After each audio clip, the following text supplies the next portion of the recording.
लेकिन इंशाल्लाह ये चीज़ें आपको मिल जाएंगी इंशाल्लाह। तो अब जो है वो हम जाते हैं, जो हमारा आज का टॉपिक है, बहुत आसान सा, बहुत सिंपल सा, बहुत मुफीद सा, वो उस पे जो है वो हम फिर बात करेंगे। प्रोजेक्ट के हवाले से ऑलरेडी हम बात कर चुके हैं और उसको रिकॉर्ड भी कर चुके हैं। तो जो लोग जो है वो प्रोजेक्ट के हवाले से फर्दर दोबारा जानना चाहें तो वो या तो अपनी क्लास के ग्रुप में पूछ लें किसी ना किसी से, मैं दोबारा शायद नहीं बता पाऊंगा, तो आपस में ही कर लें। बाकी रिकॉर्डिंग मैंने करवा दी है ताकि सनद रहे और बवक्त ज़रूरत काम आए। अच्छा जी, तो जो टॉपिक हमारा जो है वो स्टार्ट हो रहा है चैप्टर नंबर 11। उस चैप्टर, बल्कि उससे भी पहले कोर्स जो हमारा फाइनेंशियल अकाउंटिंग है, प्रोग्राम बीबीए में भी है, बीएस अकाउंटिंग एंड फाइनेंस, और बीएस जो है वो सप्लाई चेन मैनेजमेंट, तीनों में है। नॉर्मली ये थर्ड सेमेस्टर में होता है, लेकिन मुझे नहीं पता कि आप किस सेमेस्टर में हैं। नॉर्मली इससे ऊपर या नीचे भी किसी सेमेस्टर में हो सकते हैं, कोई मसला नहीं है उसमें, परेशानी की बात नहीं है। असल बात यह है कि जो अब हम वक्त मौजूद है उसको अच्छे से अच्छे अंदाज में यूटिलाइज करें। ये जो हमारे 21.5, बल्कि अब तो शायद 21 घंटों, 21 साढ़े 21 घंटों का जो साथ रह गया है, इसको बेहतरीन तरीके से यूटिलाइज करें। अगर इसको हम बेहतरीन तरीके से यूटिलाइज करने में कामयाब हो जाते हैं तो यकीन जानिएगा कि ये टाइम पीरियड, ये 21 घंटे आपके लिए जिंदगी के एक यादगार तरीन लम्हात बन सकते हैं। और अगर केसीपी यानी काम चलाओ पॉलिसी पे जो हमारा पूरा पाकिस्तान चल रहा है उसी स्टाइल में रहना है तो कोई बात नहीं, वक्त का क्या है, गुजरता है, गुजर जाएगा। लेकिन गया वक्त हाथ नहीं आता, ये बचपन में वालिदा मोहतरमा जुमला लिखवाया करती थी स्लेट पे। तो स्लेट तो आपको पता नहीं होगा होती क्या है। अच्छा, इसके बाद जो टॉपिक हमारा है वो है शेयर्स, शेयर होल्डर या stock holder equity paid in capital. सही, चैप्टर 11। ये हो सकता है डायरेक्टली ये टॉपिक आपको समझना थोड़ा सा मुश्किल हो रहा हो, तो कोई मसला नहीं है, कोई प्रॉब्लम नहीं है, बहुत इजी वे में हम इंशाल्लाह इसको समझेंगे आने वाली कुछ स्लाइड्स की मदद से। अच्छा जी, अब यहाँ से हम बात शुरू करते हैं। अगेन मैं चाहूंगा कि थोड़ा सा हम इंटरेक्टिव रहें और उसमें आपकी तरफ से भी कोई ना कोई जो है वो बोलता रहे तो अच्छा रहेगा। ऐसा लगेगा कि जिंदा जावेद लोगों से बात हो रही है, बजाय इसके कि बिल्कुल डेड क्लास हो, किसी का कोई रिस्पॉन्स ना आ रहा हो, तो फिर वो ऐसा लगता है पता नहीं इंसानों से बात हो रही है या जो है वो पत्थरों से हम जो है मुखातब हैं। तो forms of business organization, business किस किस तरह के हो सकते हैं, ऑलरेडी अभी थोड़ी देर पहले मैंने तस्करा किया भी था, लेकिन आपकी तरफ से आए तो अच्छा है। बिजनेस किस किस तरह के हो सकते हैं, पॉसिबल बिजनेसेस।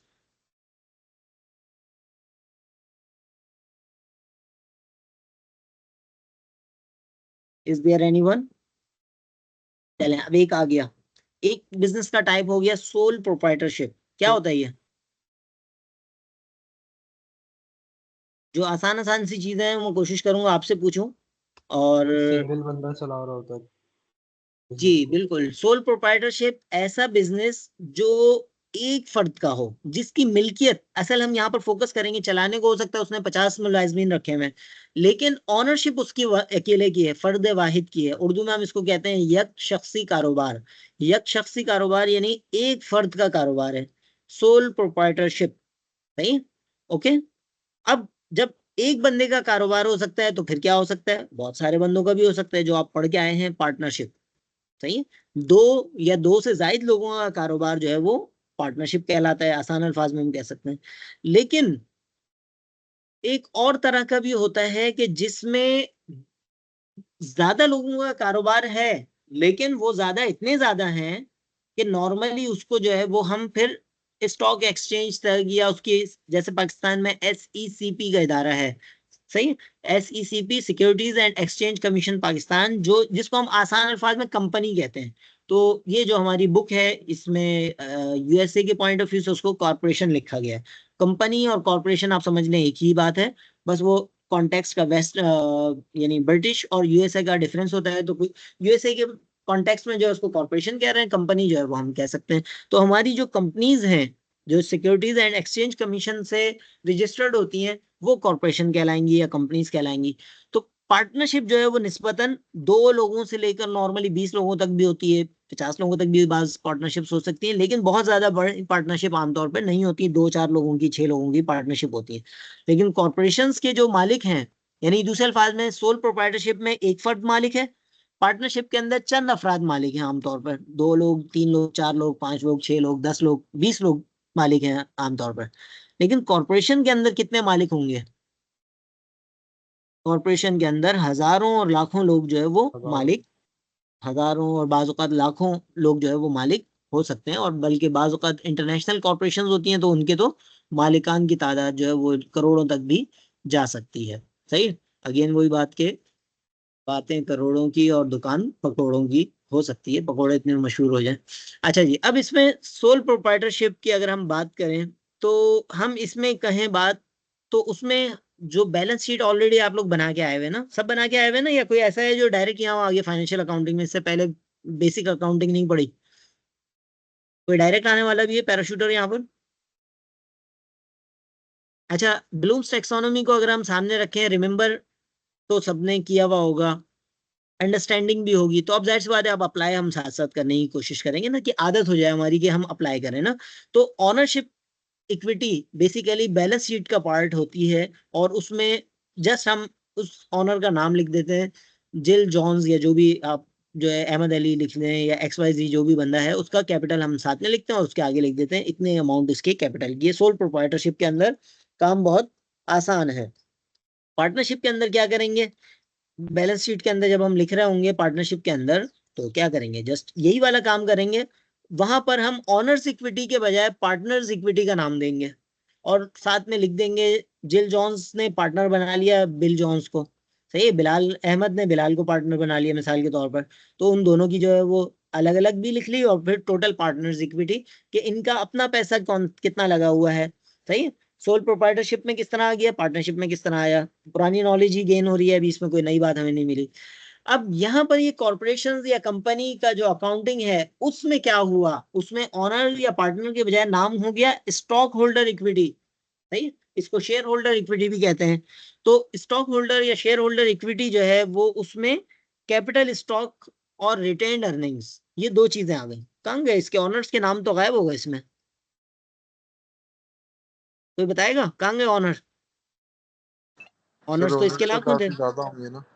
ऑनर्स बहुत सारे होंगे। अगर हम यहाँ पर बैलेंस शीट के अंदर ऑनर्स की लिस्ट बनाने लगे तो फिर जो है ना 150 सफात तो सिर्फ नाम हो, बल्कि शायद 150 से भी ज्यादा सफात तो सिर्फ ऑनर्स के नामों के आ जाएंगे। तो वो क्या करते हैं कि कलेक्टिवली उनकी अमाउंट लिख लेते हैं, और वो अमाउंट भी जैसे हम स्टेप बाय स्टेप पढ़ेंगे कि कैपिटल स्टॉक, जो कैपिटल स्टॉक है वो क्या होता है, रिटेन्ड अर्निंग क्या होती है, ये सारी तफसीलात हम बाद में पढ़ेंगे, इसी चैप्टर के अंदर पढ़ेंगे। लेकिन हम इतना समझ लेते हैं कि यहाँ पर 8 लाख एक ही बंदे ने इन्वेस्ट किया था, $8,000 हमने सीधे लिख दिए थे।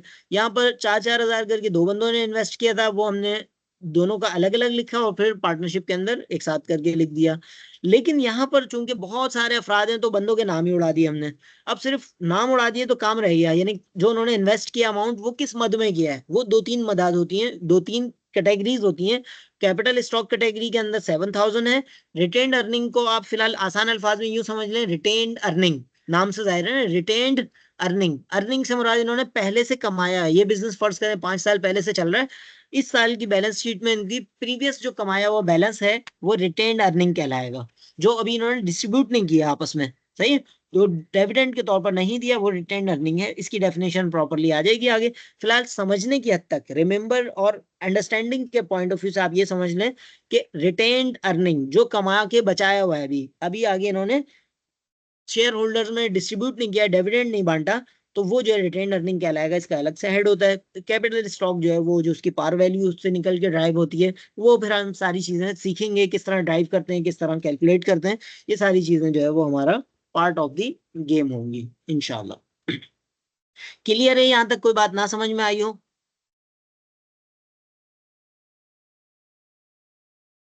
क्लियर है सर। अच्छा, चले समझ में आ गई हैं तो माशाल्लाह अच्छी बात है। तो अब समझ में आ गई है तो मैं भी फिर पूछूंगा ना स्पेसिफिकली किसी से। अ,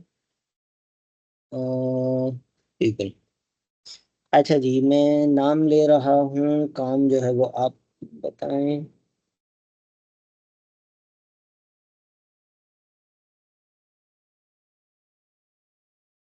अब्दुल राफे। आप इसमें बताएं कि कितने टाइप के बिजनेसेस हमारे पास हैं और किस पॉइंट ऑफ व्यू से हम इनको डिस्ट्रीब्यूशन कर रहे हैं। सर 3 टाइप के बिजनेस होते हैं, सोल मैं प्रोप्राइटर, बताऊं? Partnership and corporation. कॉर्पोरेशन, और with the point of view जो है हम डिस्ट्रीब्यूशन कर रहे हैं इनकी ऑनरशिप के पॉइंट ऑफ व्यू से, सही है ना। तो ऑनरशिप पॉइंट ऑफ व्यू से माशाल्लाह बहुत जबरदस्त अब्दुल राफे। तो इसमें जो है ये हमने डिस्ट्रीब्यूट किया 3 टाइप के बिजनेस, और इस वाली स्लाइड में हम उस तक पहुंचे कि तीनों टाइप के बिजनेस के अंदर जो ऑनर्स का पैसा है, बेसिकली तीनों जगह ऑनर्स ही हैं, लेकिन एक जगह हम उसको ऑनर इक्विटी कहते हैं, दूसरी जगह पार्टनर्स इक्विटी कहते हैं, और तीसरी जगह स्टॉक होल्डर्स इक्विटी या शेयर होल्डर इक्विटी कहते हैं। तो उसमें बैलेंस शीट के अंदर इक्विटी साइड पे किस तरह रिकॉर्ड करेंगे, ये 3 जो है वो हमने स्लाइड्स, एक स्लाइड के अंदर 3 तरीके देख लिए। चले माशाल्लाह बहुत जबरदस्त हो गया। अब यहाँ हम फोकस हो जाते हैं, हमारा जो चैप्टर है वो है कॉर्पोरेशंस पे, सही है। कॉर्पोरेशंस पे है तो हम कॉर्पोरेशंस या कंपनी किसको कह सकते हैं, सही। इसमें सबसे पहली कैरेक्टरिस्टिक बता रहे हैं कि any an entity created by law, सही है। सोल प्रोप्राइटरशिप और पार्टनरशिप आप अपनी मर्जी से कायम कर सकते हैं, खत्म कर सकते हैं, कोई मसला नहीं है। आपने सुबह उठ के आपका दिल किया कि बरसात का मौसम हो रहा है, इस जमाने में पकोड़े बहुत अच्छे चलेंगे, तो कोई बात नहीं, इसमें शर्म की बात नहीं, हलाल काम है।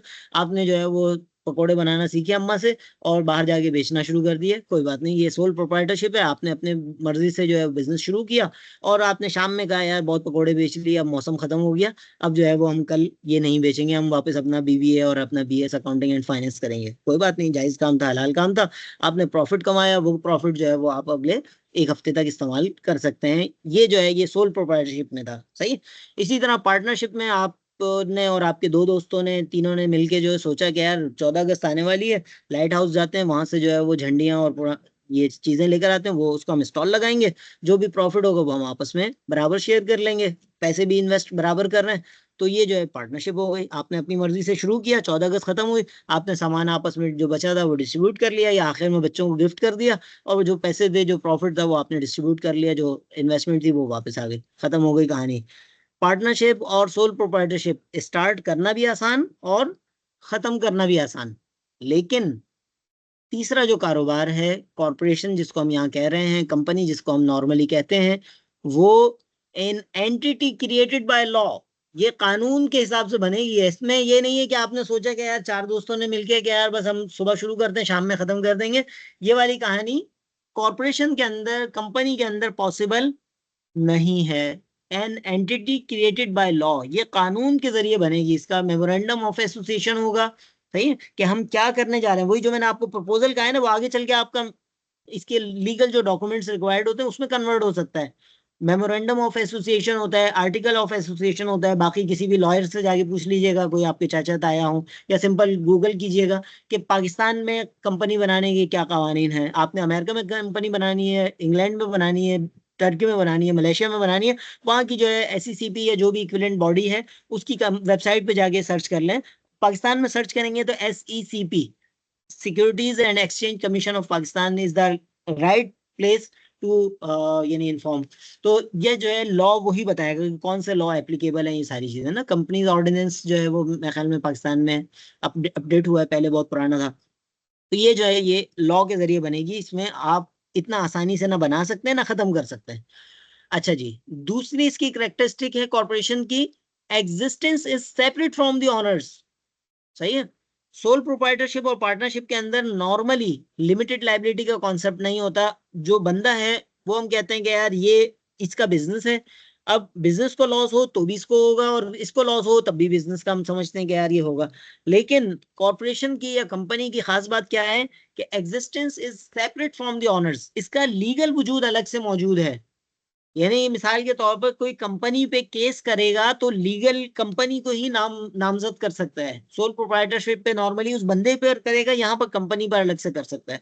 मिसाल के तौर पर हम XYZ किसी कंपनी को उठा लेते हैं, स्टील मिल को उठा लेते हैं, किसी ने केस किया स्टील मिल पर, तो वो स्टील मिल को नामजद कर सकता है कि भाई ये कंपनी जो है मेरे मुखालिफ सिमत में है और इसने मेरे साथ ये ज्यादती की है। हम उसके बंदों का अलग हैसियत होगी, इवन कोई ऑनर ही, कोई शेयर होल्डर ही वो क्लेम कर सकता है कि भाई मेरे साथ ये ज्यादती हो रही है, और ये बाकी डायरेक्टर्स जो है, तो उसमें वो कंपनी को क्लेम कर सकता है, सही है। तो इसकी existence is separate from the honours, इसकी ये खास बात है।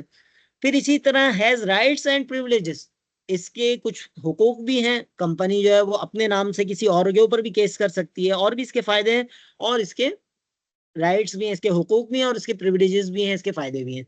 तो अब ये तो हमने अच्छी अच्छी बातें सुन ली कंपनी के हवाले से, और मजीद सुनेंगे।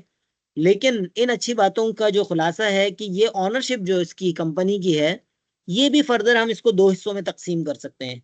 एक कहलाती है प्राइवेट लिमिटेड कंपनी और दूसरी कहलाती है पब्लिक लिमिटेड कंपनी। सही, प्राइवेटली और क्लोजली हेल्ड। कुछ लोगों ने कहा कि यार हम कंपनी बनाते हैं, लेकिन हम उस कंपनी को बस हम गिने चुने लोग ही, या हमारी मर्जी से ही कोई नया पार्टनर इसमें आ सकेगा, कोई नया शेयर होल्डर आ सकेगा, हर बंदा इसमें, हर एरा गैरा नथु खैरा इसमें शामिल नहीं हो सकेगा। तो उसके लिए उन्होंने क्या किया कि प्राइवेट लिमिटेड कंपनी बना ली। ये एक टाइप है कंपनी की। लेकिन जो शेयर होल्डर की हमने बात की थी, पाकिस्तान स्टॉक एक्सचेंज की बात की थी, कि जिसमें 500-600 के अराउंड जो है कंपनीज हैं, वो कहलाती हैं पब्लिक लिमिटेड कंपनीज या पब्लिकली हेल्ड। इसका मतलब ये है कि उनके शेयर्स जो है स्टॉक मार्केट में अवेलेबल होते हैं। एक आम बंदा ब्रोकर के थ्रू, डायरेक्ट खुद तो नहीं, ब्रोकर के थ्रू जो है उसमें इन्वेस्ट कर सकता है, उसमें से उसकी खरीदो फरोख्त कर सकता है। तो ये जो है, ये पब्लिकली हेल्ड कंपनीज और प्राइवेटली हेल्ड कंपनीज, इनके दो किस्में उन्होंने की हैं। जो चीजें हम पढ़ रहे हैं, मेरा ख्याल है कि ये दोनों टाइप ऑफ कंपनीज में काम आएंगी। लेकिन जो प्रोजेक्ट के तौर पर मैंने कहा कि कोई आप में से अगर लेकर चलना चाहे, तो वो यही है कि पाकिस्तान में पब्लिक लिस्टेड कंपनीज कितनी हैं, पाकिस्तान से सिमिलर कंट्रीज में कितनी हैं मिसाल के तौर पर, और उसको फिर हम जो हमारे पास बाकायदा सोर्सेज हैं डॉक्यूमेंट्स के अंदर, कि मिसाल के तौर पर पाकिस्तान की आबादी जो है वो गवर्नमेंट डिक्लेयर कर रही है कि 24 करोड़ है, 22 करोड़ है, जो भी है, उसमें लिस्टेड कंपनीज की ये तादाद है, तो उसको डिवाइड करेंगे कितने बंदों पे एक कंपनी आ रही है। और सेम यही फार्मूला जो है वो बांग्लादेश पे, यही फार्मूला अफगानिस्तान पे, यही फार्मूला जो है बराबर में हमारे इंडिया है उस पे, यही फार्मूला श्रीलंका पे। फिर उसमें डेवलप्ड कंट्रीज से आप वो कर सकते हैं। सही है, टर्की निस्बतन डेवलप्ड है मुस्लिम वर्ल्ड के अंदर, मलेशिया डेवलप्ड है, उनकी जो है वो स्टॉक एक्सचेंज से डेटा लेके कंपेयर कर सकते हैं। फिर इसी तरह ये बड़े, यानी एक कीमती रिसर्च का आइडिया मेरे जहन में आया था, वो मैंने यहाँ शेयर कर दिया, बल्कि रिकॉर्ड भी करवा रहा हूँ। तो इसको जो है कोई करना चाहे तो मेरी कोलैबोरेशन में कर ले इंशाल्लाह। तो ये लॉन्ग टर्म अच्छा एक प्रोजेक्ट हो सकता है। उसके बाद फिर जो दूसरी वर्ल्ड है, वेस्ट है, यूएसए है, यूके है, वहां पर आप इसको जो है वो कितने पॉपुलेशन है, कितनी कंपनीज हैं, उसमें कितने एक्टिव इन्वेस्टर्स हैं, ये सारी चीजें जो डेटा हम कोशिश करके निकलवाने की कोशिश कर सकते हैं। ये लॉन्ग टर्म प्रोजेक्ट होगा, जरूरी नहीं आपके सिर्फ इस प्रोजेक्ट, इस कोर्स के हद तक हो। सही है, तो ये जो है ये एक अच्छा काम हो सकता है। और फिर उसके बाद नहीं है तो उसकी रीजंस पे हम जा सकते हैं कि क्यों नहीं है, क्या वजूहत हैं। इसमें क्वालिटेटिव डेटा, हम इंटरव्यूज वगैरह की तरफ जा सकते हैं, एक्सपर्ट इंटरव्यूज वगैरह की तरफ जा सकते हैं, और वहां से जो है हमें पता चल जाएगा कि क्या वजूहत है। फिर उसके बाद एक्शन रिसर्च एक स्ट्रेटजी होती है, जिसमें एक्शन भी होता है, रिसर्च भी होती है। प्लान, इम्प्लीमेंट, ऑब्जर्व, रिफ्लेक्ट, ये 4 नुकाती फॉर्मूला सिंपल आप गूगल कीजिएगा। तो एक्शन रिसर्च उन लोगों के लिए खासतौर पर जो कुछ करना, कर गुजरना चाहते हैं और एकेडमी और इंडस्ट्री को एडजस्ट करना चाह रहे होते हैं, तो उनके लिए जो एक बहुत अच्छा टूल है एक्शन रिसर्च, गूगल कीजिएगा तो मिलेगा। उसमें हम जा सकते हैं कि ये कंपनीज किस तरह पाकिस्तान में प्रमोट की जा सकती हैं, प्रॉब्लम्स क्या हैं, उसको कैसे मिनिमाइज किया जा सकता है, ये सारी चीजें। अच्छा जी, तो यहाँ तक हमारा जो है एक लर्निंग ऑब्जेक्टिव एक क्लास से कंप्लीट हो गया। अब नेक्स्ट है हमारे पास, do discuss the advantages and disadvantages of the organising a business as a corporation. आपके पास पता चला कि 3 तरीके हैं कॉर्पोरेट यानी बिजनेस करने के, सोल प्रोप्राइटरशिप, पार्टनरशिप और कॉर्पोरेशन। तो उसमें से कौन से तरीके का क्या फायदा है, क्या नुकसान है। तो अब यहाँ से काम आपका शुरू होगा। ये प्रेजेंटेशन में ऐसे ही होगा, तो आपको ग्रुप पे फिलहाल शेयर कर दूंगा। तो आप लोगों ने इसको पढ़ना है। सही है, जैसे मिसाल के तौर पर इसके फायदों में ये लिख रहे हैं कि इसके फवाइद में से एक फायदा है कि लिमिटेड पर्सनल लाइबिलिटी। सही है, लिमिटेड पर्सनल लाइबिलिटी का मतलब क्या है कि अगर जो है वो बिजनेस को इतना नुकसान हो जाता है कि जो कैपिटल है इन्वेस्ट किया था वो सब का सब खत्म हो जाए, तो उसके बाद भी जो है वो business capital liability, limited personal liability की वजह से जो है वो उस स्टॉक होल्डर्स जो है वो उस पैसे को वो कर पाएंगे, प्रिजर्व कर पाएंगे। उनके जाती पैसों में से जो है वो पूरा करना उनके लिए लाजिम नहीं होगा। लेकिन सोल प्रोप्राइटरशिप और पार्टनरशिप में अनलिमिटेड लाइबिलिटी होती है नॉर्मली, और वहां पर ये होता है कि अगर आपका पैसा जो है वो फर्ज करें डूब भी गया सारा का सारा, आपने 10 लाख रुपए इन्वेस्ट किए थे, 10 के 10 लाख जो है वो खत्म हो गए, या आसान अल्फाज में हम पकौड़ों वाले बिजनेस की बात कर रहे थे बारिश के मौसम में, तो आपने जो है मिसाल के तौर पर 500 रुपए का जो है वो उधार बेसन लेकर आए थे, और लाते हुए जो है वो बेसन गिर गया, खराब हो गया। तो अब जिससे आप पैसे जिससे बेसन लेकर आए हैं, आप उसको पैसे देने ही देने हैं। सही है, सोल प्रोप्राइटरशिप के अंदर, यानी आपने एक शख्सी कारोबार था। लेकिन लिमिटेड लायबिलिटी कंपनी के अंदर ऐसा नहीं है, जितना आपने इन्वेस्ट किया उससे ज्यादा कि आप रिस्पॉन्सिबल नहीं है। फिर इसी तरह transferability of the ownership, professional management, continuity of the existence. तो यहाँ से ऑनवर्ड जो है, चूंकि आपसे वादा हुआ था कि ब्रेक हम नहीं ले रहे और आखिर में ब्रेक का टाइम एडजस्ट कर देंगे, तो यहाँ से ऑनवर्ड जो है वो आप लोगों ने पढ़ना है। और नेक्स्ट क्लास में हम कोशिश करेंगे कि शॉर्टली इसकी जो डिस्कशन है वो आप लोगों के जरिए जो है वो कंप्लीट हो। ये जो है बिल्कुल आसानी से समझने आने वाली चीजें ये मैं आपसे शेयर कर दूंगा इंशाल्लाह। और इसको जो है फिर हम क्लास में पहले डिस्कस करेंगे और उसके बाद फिर हम नेक्स्ट अपने चैप्टर की तरफ, अपने नेक्स्ट स्लाइड्स की तरफ मूव करेंगे। बहुत आसान आसान सी चीजें हैं, इसमें कोई चीज ऐसी नहीं है कि आपको ना समझ में आए, और नहीं आएगी तो हम क्लास में डिस्कस कर ही लेंगे इंशाल्लाह। तो ये जो है ये स्लाइड्स आज की ये आपसे शेयर हो जाएंगी, जिसको आपने नेक्स्ट क्लास में शुरू में डिस्कस करना होगा। सही है जी। तो अब तक हमारे पास 33 लोग मौजूद हैं, और कोई ऐसा फर्द जो फर्स्ट अटेंडेंस के टाइम पे नहीं था और अब जो है वो मौजूद है। तो मैं पहले ही लिया। मैं का तो नाम नहीं होता, मैं तो यहाँ बहुत सारे हैं ना। सर 058